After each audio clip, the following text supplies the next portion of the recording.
Forget what you think you know about India. Forget the postcards, the cliches, the simplified narratives. Here, on the eastern bank of the sacred Hooghly River, a different story unfolds with every sunrise. This is Kolkata, a city that doesn't just exist on a map, but lives in the soul.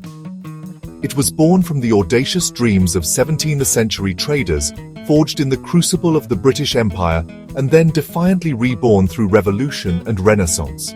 This city, once known to the world as Calcutta, is a sprawling, breathing tapestry woven from threads of unimaginable wealth and profound poverty, of imperial ambition and fiery intellectualism. Every street corner, every crumbling mansion, every cup of chai holds a fragment of its centuries-old history, waiting for the curious to listen. For over a century, this was the epicenter of British power in India, the second city of the empire. Its grand colonial facades still stand as monumental testaments to that era. The Victoria Memorial, a breathtaking ode in white marble to an empress who never visited, gleams under the Bengal sun, a symbol of absolute authority. The stately Crimson Writers Building was the administrative heart of the Raj, its long corridors echoing with the footsteps of men who governed a subcontinent. But these magnificent structures tell only half the story. They were built on Indian land, with Indian labor, and their very existence created a city of stark contrasts. Beyond the manicured lawns of the White Town, a different Kolkata was simmering, a black town teeming with life, ideas, and a growing spirit of dissent. These streets witnessed more than just imperial splendor. They became the stage for a profound struggle, for a quiet resilience that would eventually erupt, giving birth to a new India. To truly understand Kolkata, you must immerse yourself in its streets. It is a living, breathing mosaic, a sensory explosion. Here, the iconic yellow ambassador taxis, relics of a bygone era, weave through traffic alongside the controversial hand-pulled rickshaws. Ancient temples, heavy with the scent of incense and marigolds, stand beside chaotic, bustling markets where commerce is a form of performance art. The city's soul is most palpable during its festivals. For 5 days during Durga Puja, Kolkata transforms into the world's largest open-air art gallery. The entire city stops to celebrate the homecoming of the goddess, with colossal, artistically themed pavilions called pandals at every corner, and the hypnotic beat of the dak drum providing a constant, primal rhythm. It's a time of feasting, of family, and of unbridled creative expression. But the celebration doesn't end there. The city erupts in the joyous chaos of Holi's colors and finds quiet devotion in Kali Puja's lamps. And through it all, the timeless, soulful melodies of Rabindra Sangeet drift from open windows, the unofficial anthem of the Bengali heart. If culture is the city's heart, then its mind resides on College Street. Known locally as Boy Para, the neighborhood of books, it's a paradise for bibliophiles, a sprawling labyrinth where you can find everything from the latest bestsellers to rare first editions, their pages smelling of history. This isn't just a market, it's the intellectual nucleus of the city, surrounded by venerable institutions like Presidency University and the University of Calcutta. For generations, this has been the epicenter of Adda, the art of passionate, freewheeling conversation. Inside the legendary Indian coffee house, students, poets, artists, and revolutionaries have debated politics, philosophy, and art over countless cups of coffee, fueling the Bengal Renaissance and shaping the course of a nation. It is this fertile ground of intellectual curiosity that gave the world visionaries like the Nobel laureate Rabindranath Tagore, whose poetry and songs define Bengali identity, and the master filmmaker Satyajit Ray, who placed Indian cinema on the global stage. Kolkata is a city engaged in a constant, mesmerizing dance between the old and the new. Asia's oldest operating electric tram network still rattles charmingly through its streets, a slow-motion journey through time, passing by the gleaming glass towers of the city's burgeoning IT hubs. The underground metro, India's first, whisks commuters into the future, while on the surface, life in the old neighborhoods of North Kolkata seems to move at a different, more languid pace. Here, tradition meets innovation at every corner. Centuries-old recipes for sweets like sandesh and rosogola are perfected in heritage sweet shops, even as a new generation explores global cuisine in chic cafes and bistros. It's a city of profound passions, where the fierce loyalty to rival football clubs, Mohun Bagan and East Bengal, can divide families and bring the city to a standstill. Kolkata is not just a place. It's an experience, a feeling, a complex, layered story that resists easy definition. So what mysteries lie beneath Kolkata's vibrant and at times chaotic surface? How did this city earn the name the City of Joy, despite its history of famine, partition and political turmoil? What secrets are hidden in the clay of Kumartuli, where gods are sculpted into being? What is the magic ingredient that makes its cuisine so unforgettable? Join us as we journey deep into the heart of Kolkata. We will explore its grand monuments and its hidden alleyways, meet its celebrated artists and its everyday heroes. We will seek to understand the spirit of a city that is at once a relic, a muse, and a metropolis hurtling towards the future. This is not just a city, it is a conversation, an argument, a poem. This is Kolkata, and its story is waiting to be told. Our journey into Kolkata's soul begins where empires once thrived. Long before it became the jewel of the British Raj, this was a cluster of humble villages. But in the late 17th century, the English East India Company established a trading post, setting in motion a transformation that would birth the second city of the British Empire.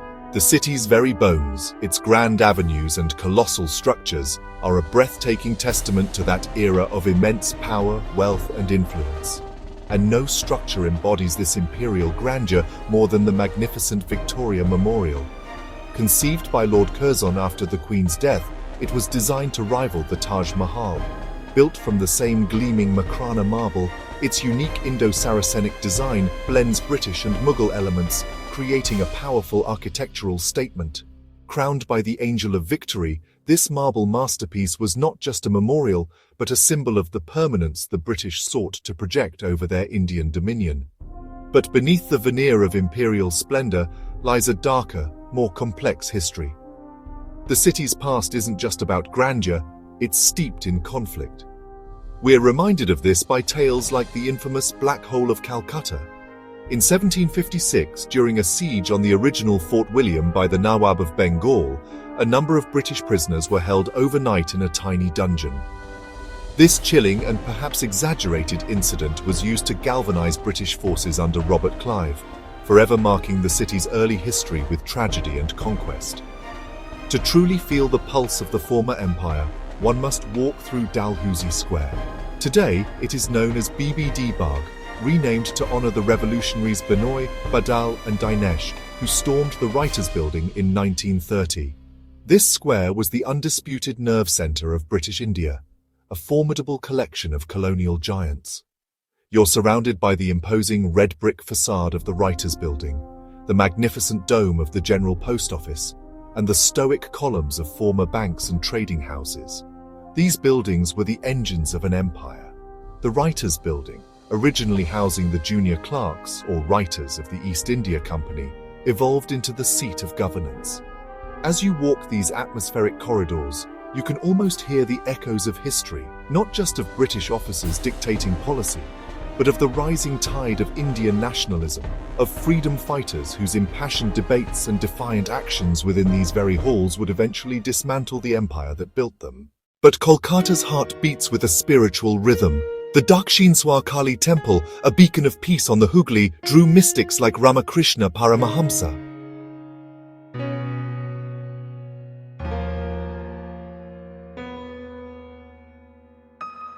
Contrast that with the intense energy of Kalighat Kali Temple, one of the most significant Shakti Pithas. This city isn't just religious, it's a cradle of culture. From the ancestral home of Nobel laureate Rabindranath Tagore to the bustling Boypara of College Street, a haven for book lovers, Kolkata's intellectual spirit is alive and well.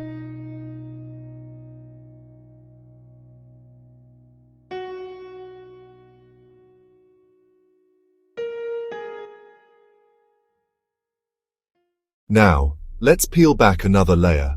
Kolkata isn't just about history, it's also a hotbed of mystery and the supernatural. Many believe the old colonial buildings hold more than just memories. The South Park Street Cemetery, an atmospheric labyrinth of moss-covered tombs, is a popular spot for ghost stories, and whispers of unseen entities and unexplained phenomena follow you through the corridors of the National Library. Are these just tales, or do the spirits of the past truly roam these ancient streets? The city invites you to decide. While Kolkata's soul is steeped in history, its heart beats firmly in the present. To truly feel this pulse, you must experience the city's lifeline, the Hooghly River. This mighty tributary of the Ganges is more than just a waterway. It's a stage for daily life and a source of spiritual solace. For a taste of this dynamic energy, hop on a local ferry. As you leave the ghats, the city's cacophony softens, replaced by the rhythmic chug of the engine and the cool river breeze. From the water, you gain an unparalleled perspective of Kolkata's most enduring icon, the Howrah Bridge. Officially Rabindra Setu, this colossal cantilever bridge is an engineering marvel, built without a single nut or bolt. It stands as a silent witness to the city's relentless pace, as a river of humanity. Taxis, buses, and millions of pedestrians flows across its expanse. It's a powerful symbol of connection, bridging not just two land masses, but the past and the present. Back on land, another journey awaits, this time into a different era. Board one of Kolkata's iconic trams, a charming relic and Asia's only surviving tram network. The gentle rocking and the distinctive clang of its bell have echoed through these streets for over a century. As it leisurely winds through bustling avenues and leafy boulevards, the tram offers a rolling window into the city's diverse character. It's not just transport, it's a moving piece of history, a slow-motion tour through the city's heart. For an experience that ignites all senses, rise with the sun and plunge into the vibrant chaos of the Malik Gate Flower Market.